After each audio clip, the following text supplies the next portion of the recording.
We need to talk about your 18th birthday." Elisa's words echoed through the largest of Hawthorne House's 5 libraries. Floor-to-ceiling shelves stretched up 2 stories, encircling us with hardcover and leather-bound tomes, many of them priceless. Every single one a reminder of the man who had built this room, this house, this dynasty. I could almost imagine the ghost of Tobias Hawthorne watching me as I knelt and ran my hand over the mahogany floorboards, my fingers searching for irregularities in the seams.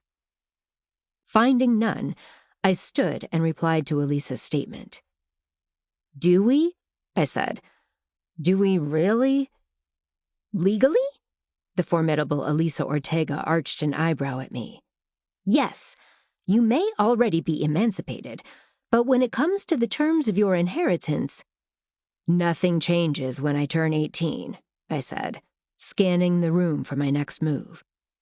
"I won't inherit until I've lived in Hawthorne House for a year." I knew my lawyer well enough to know that was what she really wanted to talk about. My birthday was October 18th.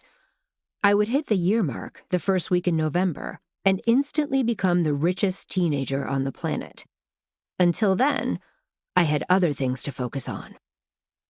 A bet to win. A Hawthorne to best. Be that as it may, Elisa was about as easily deterred as a high-speed train. "As your birthday approaches, there are some things we should discuss." I snorted. 46 billion of them? As Elisa gave me an exasperated look, I concentrated on my mission. Hawthorne House was filled with secret passages. Jameson had bet me that I couldn't find them all. Eyeing the massive tree trunk that served as a desk, I reached for the sheath fixed to the inside of my boot and pulled out my knife to test a natural crack in the desk's surface. I'd learned the hard way I couldn't afford to go anywhere unarmed. Moping check. Xander, I'm a living, breathing Rube Goldberg machine Hawthorne, poked his head into the library. Avery, on a scale of 1 to 10, how much do you need a distraction right now? And how attached are you to your eyebrows? Jameson was on the other side of the world. Grayson hadn't called once since he'd left for Harvard. Xander, my self-appointed BHFF, best Hawthorne friend forever, considered it his sacred duty to keep my spirits high in his brother's absence. 1, I answered, and 10. Xander gave a little bow. Then I bid you adieu. In a flash, he was gone. Something was definitely exploding in the next 10 minutes. Turning back toward Elisa, I drank in the rest of the room. The seemingly endless shelves, the wrought iron staircases spiraling upward. Just say what you came here to say, Elisa. Yes, Lily. A deep, honeyed voice drawled from the hall. Enlighten us. Nash Hawthorne took up position in the doorway, his trademark cowboy hat tipped down. Nash, Elisa wore her power suit like armor. This doesn't concern you. Nash leaned against the doorframe and lazily crossed his right foot over his left ankle. Kids tell me to leave? I'll leave. Nash didn't trust Elisa with me. He hadn't for months. I'm fine, Nash, I said. You can go. I reckon I can. Nash made no move to push off the doorframe. He was the oldest of the 4 Hawthorne brothers and used to riding herd on the other 3. Over the past year, he'd extended that to me. He and my sister had been not dating for months. Isn't it not date night? I asked. And doesn't that mean you have somewhere to be?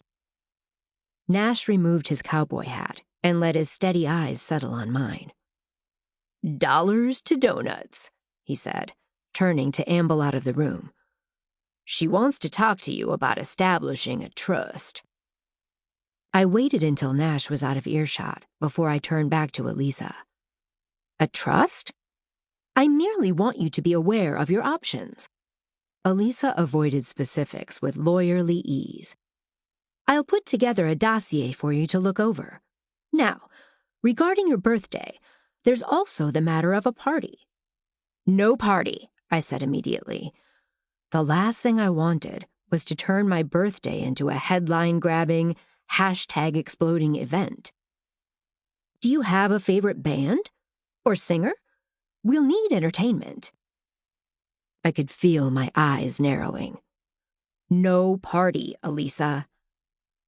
Is there anyone you'd like to see on the guest list? When Elisa said anyone, she wasn't talking about people I knew. She was talking about celebrities, billionaires, socialites, royals. No guest list, I said, because I'm not having a party. You really should consider the optics, Elisa began, and I tuned out. I knew what she was going to say. She'd been saying it for nearly 11 months. Everyone loves a Cinderella story. Well, this Cinderella had a bet to win. I studied the wrought iron staircases. 3 spiraled counterclockwise, but the 4th, I walked toward it, then scaled the steps. On the 2nd-story landing, I ran my fingers along the underside of the shelf opposite the stairs. A release. I triggered it, and the entire curved shelf arced backwards. Number 12. I smiled wickedly. Take that, Jameson Winchester Hawthorne. No party, I called down to Elisa again, and then I disappeared into the wall.